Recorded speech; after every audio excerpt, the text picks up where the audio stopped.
Good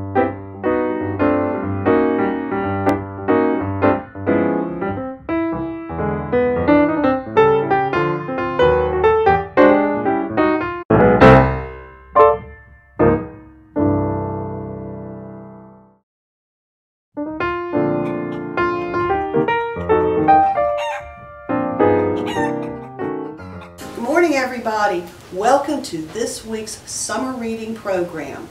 Our theme today is Fairytale Food. And you know, when you think about it, there's lots of food in fairy and folk tales. There's Jack and the Beanstalk, the Three Bears, and that porridge, the Princess and the Pea. Well, our story today is called The Little Red Hen Makes a Pizza. Now, you may be familiar with the traditional Little Red Hen, but this is a modern retelling. So this little red hen, instead of living on a farm in the country, she lives in the city in an apartment. The book is written by Philemon Sturges, illustrated by Amy Walrod, and I'm reading with permission from the publisher Dutton. The Little Red Hen Makes a Pizza. The Little Red Hen had eaten the last of her tasty loaf of bread. She'd sipped a cup of chickweed tea and taken her nap. Now she was hungry again, so she scratched through her cupboard and spied a can of tomato sauce. There. Why don't I make a lovely little pizza, she said to herself. She rummaged through her pan drawer. There were bread pans, cake pans, muffin pans, frying pans, all kinds of pans. But not one single pan was large and round and flat. Oh, cluckety-cluck, she said, I need a pizza pan. So she stuck her head out the window. Good morning, she called. Does anybody have a pizza pan? Not I, said the duck. Not I, said the dog. And not I, said the cat. Well, very well, I'll fetch one myself, said the Little Red Hen. So she went to the hardware store. She bought a pizza pan, a large mixing bowl, a pizza slicer, and some other stuff, like a plant, a hammer, some nails, a broom, a yardstick. When she got home, she opened the cupboard. She saw beans and rice, sugar and spices, jars of jam and jars of honey, and even pickled eggplant, but no flour. Well, cluckety-cluck, she said, I need flour. And so she stuck her head out the window. Hello, she said, who'll run to the store and get me some flour? Not I, said the duck. Not I, said the cat. And not I, said the dog. Very well then, I'll fetch some myself, said the Little Red Hen. So she went to the supermarket. She bought some flour, some salt, some oil, and some other stuff. You know, I do that same thing when I go to the grocery store. Sometimes I forget what I go in for and I buy all kinds of good stuff that I want, and then I get out and I don't have what I needed. Well, when she got home, she opened the fridge. Well, cluckety-cluck, she said, there's cream cheese, blue cheese, string cheese, Swiss cheese, but no mozzarella. So she stuck her head out the window. Excuse me, she said, who will go to the store and buy me some mozzarella?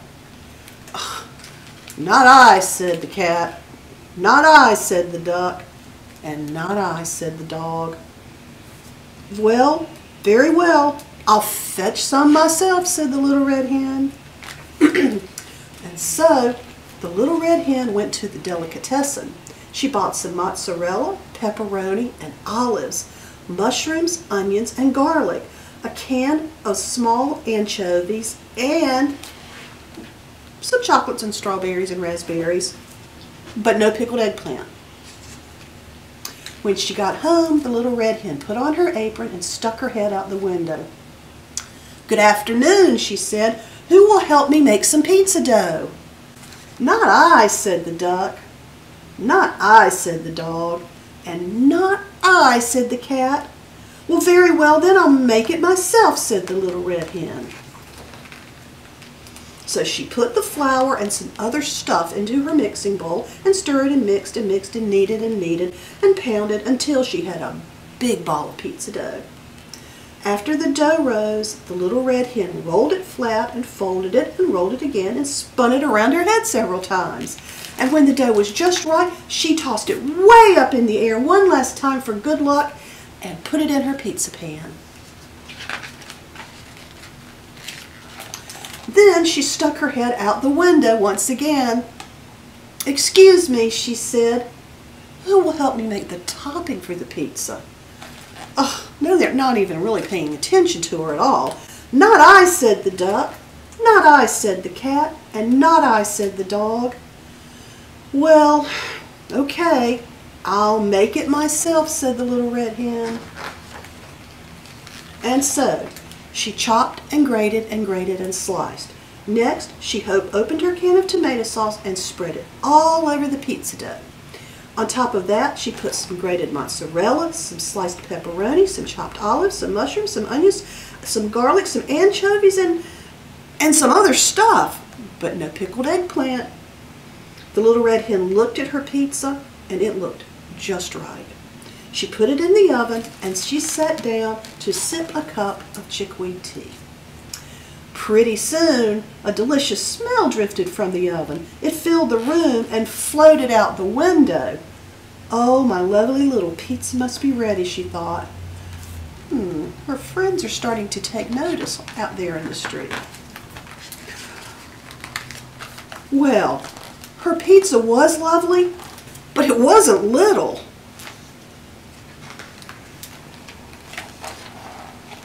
She stuck her head out the window. "Good evening," she said. "Would anybody like some pizza?" Can you guess what the duck said? Can you guess what the dog said? Can you guess what the cat said? They all said yes, of course. Well, when the pizza was all gone, the little red hen made herself another cup of chickweed tea. And then she asked, "Who will help me do the dishes?" Now, can you guess what the duck, the dog, and the cat each said? They each said, "I will, I will, I will." And they did. Oh, they came around at last. What good friends they turned out to be. The end. Well, I'd like to thank you all for listening in today. Don't forget to call the library and arrange to pick up your activity bag for the week. Now, the illustrations in this book are what are called collages, and that's when you take different kinds of materials like fabric or paper, put them together to make the pictures, so they weren't actually painted or drawn.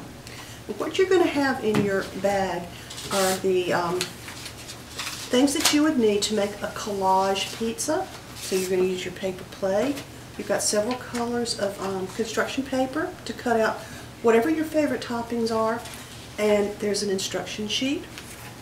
And also there will be some activity sheets to go with the story and a small prize. So thanks again for stopping by, and we'll see you next week.